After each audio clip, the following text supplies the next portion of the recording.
Hi, everyone. Welcome to another episode of Reviving Vet Med. Today's episode is on the fun topic of procrastination. And as many of my episodes are due to inspiration from a particular holiday or a day of commemoration, September 6th is Fight Procrastination Day. So this led me to think about when and why I procrastinate. I think this is something that we can agree that we all do. And certainly it seems to rear its ugly head when I'm low on energy. Maybe I'm dehydrated, I'm low on food, fuel, haven't gotten any movement in that day, haven't been out in nature. So that can often lend me to feel if I'm tackling something big that I just don't have the energy to do so. And it can also come up for me when I'm really struggling with perfectionism. So in other words, when I want something to be done perfectly, I often put it off until I'm perfectly prepared or it's the perfect time to do it, which, let's be honest, doesn't exist. So I often think about Brené Brown when I think about perfectionism and procrastination. And Brené Brown talks about perfectionism being a shield for us in preventing us from feeling shame. So shame would be this idea that we are a bad veterinarian or a bad person. And a big red flag for me in terms of whether or not my perfectionism is a result of shame is if I'm thinking, what will people think?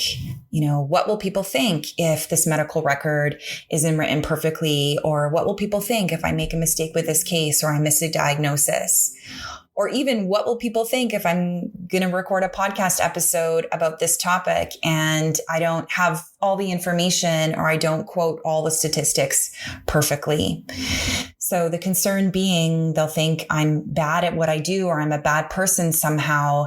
And inherently that is shame. And so all that to say, if you are someone who experiences procrastination on a routine basis, and you also know that you have this tendency towards perfectionism, could the perfectionism be something worth looking at with a mental health professional or other trusted coach or support system?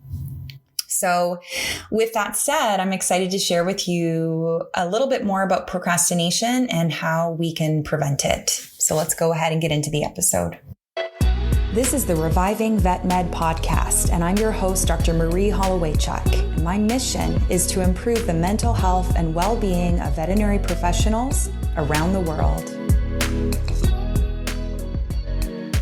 All right, so what does procrastination look like? Well, I'm sure I don't have to tell you because you have no doubt experienced this, but this could be filling your day with really low priority tasks. So you've got a big thing that you know you need to be doing, but instead you're tidying up the kitchen or you're tidying up the treatment room or, tackling your emails when you know that you've got a really big item to do. It could also be leaving items on your to-do list for a long time, even when they're important. So I don't know about you, but I write a get-to-do list every week, and it's broken up between personal things and work-related things. And I notice if I'm carrying something over from week to week to week to week, either it's low priority and I'm just not getting to it, or if it's high priority, I need to ask myself why I'm procrastinating on it. Also, procrastination can look like going over a task repeatedly without moving on. So this is a big thing for many of us with our medical records. We go over it and over it and over it rather than finalizing it and moving on to the next record or the next case. Procrastination can also be starting an important task and then immediately going off to do something else. And let me tell you that work counts as this something else. So you might fool yourself into thinking, well, I'm being productive. I started this and at least it started, but now I'm going to go check my email and I'm going to keep the emails going. And doing email, distracting yourself with email is a way of procrastinating. So you might feel like you're still getting stuff done, but you're not getting done what needs to be done. And then another form of procrastination is to do things that you know that other people could be doing for you instead of getting to the things that only you can do. So again, this could be tidying up, in your house or at work, or I can think of so many different things that an individual could be doing when they know that they could have someone else doing it. So a big red flag for procrastination. So what do we do then? If we are struggling with procrastination, what are some strategies for preventing it? Well, I have 7 strategies that I can share with you today, and I'm excited to dive in. And the first strategy is to do whatever it is that needs to be done at the beginning of your day or your shift. So think about what you need to get done, even starting the night before or during your commute to work. And then say to yourself, I'm going to do this before I do anything else. So this might be a big project. It might be a tough conversation. It might be something that whatever it is that you've been putting it off, have everything ready that you need for it. So have the phone number of the person you need to call, have the patient's file open if you need to do some documentation or call a client. Something that will prompt you getting it done, and have it all ready and know that starting tomorrow, I'm going to do this first thing and I'm going to be able to check it off my list. Strategy number 2 is to protect yourself from interruptions and distractions. So I'm a big advocate, while it might appear rude to others, to put your earbuds in, even if they're not playing music or anything, just indicating to people that you are tuning out so that you can work on something, closing your office door, putting away your phone, closing any distractions on your computer like social media, emails, if you are working at your computer, so that you can get exactly what you need to get done. And you're not going to be tempted to, this notification went off, and let's just check this really quick. So again, whether the interruptions are physical or familial, whatever it might be, or whether they're you distracting yourself, you want to try and limit those as much as you possibly can. Then strategy number 3 is to commit to doing the task for just 15 minutes. Anybody can do anything for 15 minutes. And you would be surprised that if you tackle a big task in 15-minute chunks every single day, it will be surprisingly fast for you to actually complete that task. So, I think about this if, let's say an individual has a whole bunch of old photographs they want to go through, or some filing that they need to do, to just set an alarm for 15 minutes. I'm just going to do this for 15 minutes. Whatever I get done, and then I'm moving on to something else. That's a really great way to be able to tackle a big task that feels overwhelming in smaller chunks regularly. And speaking of smaller chunks, strategy number 4 is to break the task down into smaller steps. So sometimes tasks just feel super overwhelming and we don't know where to start. So breaking it down into manageable parts and focusing on one part at a time can be a super helpful way to get started. So I think about this routinely when I'm thinking about a big writing project. So right now I'm working on a book and breaking it down certainly into chapters, but even before then, breaking it down into chapter outlines. I also think about this in the context of writing manuscripts that I would submit to a journal. And I submitted a couple of manuscripts this summer. And I would literally just put on my to-do list, compile research for the article, or write the introduction, or compile the references, or write the abstract, making it into smaller steps that it's like, yeah, I could do that in an hour or 2. And then it doesn't feel like, I'm writing the whole manuscript tomorrow, which can just feel very overwhelming. And it makes sense that we don't start because we don't even know where to start. So that's another really helpful tool. Strategy number 5 is to promise yourself a reward. So this is where you tell yourself ahead of time that when you get the task done, you will be rewarded with something enjoyable. So I, of course, prefer something enjoyable to also be something healthy. But it could be calling a friend, going outside for a walk, treating yourself to a favorite beverage. And if this is like a huge undertaking, then maybe you think of a bigger treat for yourself. I know very often for me, if I submit a manuscript or if I complete a presentation or do something big, I keep kind of an ongoing list of rewards that things that I would like to reward myself with.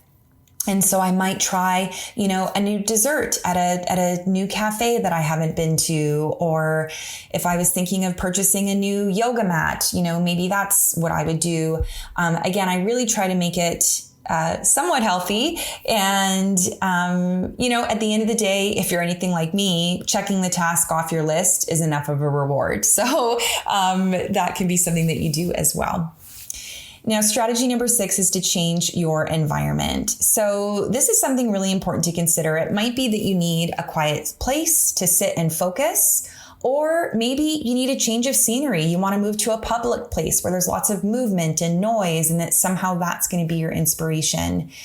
Whatever you do, if you do change your environment or have a change of scenery, commit to completing your task before you leave that space. So I know some people that will go to this coffee shop and then they'll go back home, and it's sort of like the movement just prevents them from getting anything done. That's not what I'm suggesting. To me, that's just another distraction.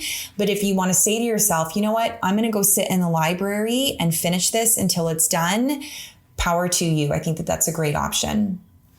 And then last but not least, strategy number 7 is to create a playlist or to treat yourself in some other way. So Gretchen Rubin, one of my favorite authors, talks a lot about treats and how they help give us energy so that we can get through something difficult. So this can be as simple as you light a fragrant candle, you blast your favorite songs, you play a favorite movie in the background.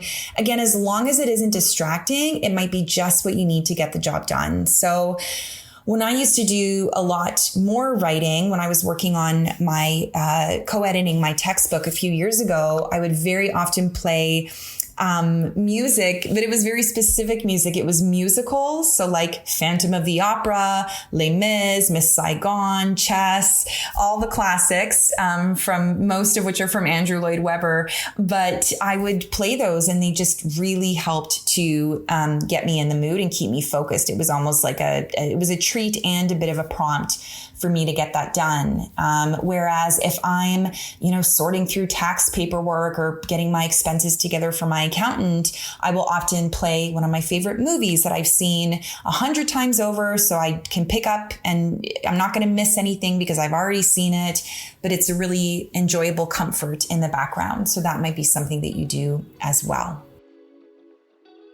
So that's it for this episode of Reviving Vet Med. I hope that you found this information helpful. In summary, the 7 strategies for preventing procrastination are to do it at the beginning of your day or your shift, to protect yourself from interruptions and distractions, to commit to doing it for just 15 minutes, to break down a big task into smaller steps, to promise yourself a reward at the end, to change your environment, or to create a playlist or treat yourself in some other way. I'm really curious as to which tip that you found most helpful and are eager to try. You can find me on Facebook or LinkedIn where I've shared this episode, and please feel welcome to post it in the comments section. I would love to know what you're doing. Otherwise, if you have an idea for a future podcast topic, please email me at info@mariehollowaychuk.com. I would really appreciate it if you would subscribe to Reviving Vet Med or leave a rating and review, or share this podcast episode with someone else who you think would benefit. Before I go, I would like to thank my assistant, Jamie, for producing this episode, and you for listening through to the end. Until next time, take care. Bye now.